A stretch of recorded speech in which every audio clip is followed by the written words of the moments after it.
ಆ ಕಲಾದೇವಿ ನಮ್ಮನ್ನು ಆರಿಸಿದೆ ಅಂತ ಹೇಳೋದೇ ದೊಡ್ಡ ಕತೆ. Because not everybody can be musical.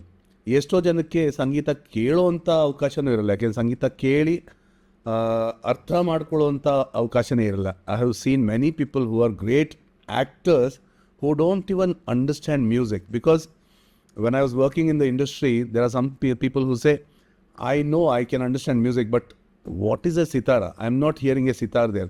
I don't know what is veena, I don't know what is flute. So, ಇದನ್ನು ಟೋನ್ ಡೆಫ್ ಅಂತ ಕರೀತಾರೆ ಅವರು. ಟೋನ್ ಒಂದು ಅವ್ರಿಗೆ ಸಂಗೀತ ಅಂತ ಅರ್ಥ ಆಗುತ್ತೆ, ಆದರೆ ಯಾವ ಶಬ್ದ ಯಾವ ವಾದ್ಯ ಅಂತ ಗೊತ್ತಾಗಲ್ಲ. ಈ ಥರದ್ದೆಲ್ಲ ನೋಡ್ತೀವಿ. So we must consider ourselves to be extremely lucky even to be in the vicinity of fine art, of music. ಹೀಗೆ ಹೇಳ್ತಾ ಇದ್ದರೆ ಮುಖ್ಯವಾಗಿ ನಮಗೆ ಕೆಲವು ವಿಷಯಗಳು ಬರುತ್ತೆ.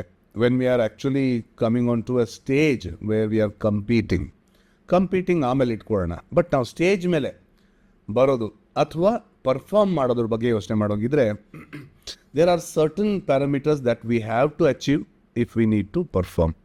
ಇವಾಗ ನಾವು ಮನೇಲಿ ಪರ್ಫಾರ್ಮ್ ಮಾಡ್ತೀವಿ ಅಂತ ಇಟ್ಕೊಳ್ಳಿ, ಅಥವಾ ದೇವ್ರ ಮುಂದೆ ಭಕ್ತಿಯಿಂದ ಪರ್ಫಾರ್ಮ್ ಮಾಡ್ತೀವಿ. There are no judges whatsoever, because there are people who will love, and whatever we sing they will like, and they will say ತುಂಬ ಚೆನ್ನಾಗಿ ಹಾಡಿದ್ದೀರಿ ಅಂತ. ಸೊ ನಮಗೇನು ಟೆನ್ಷನ್ ಇಲ್ಲ.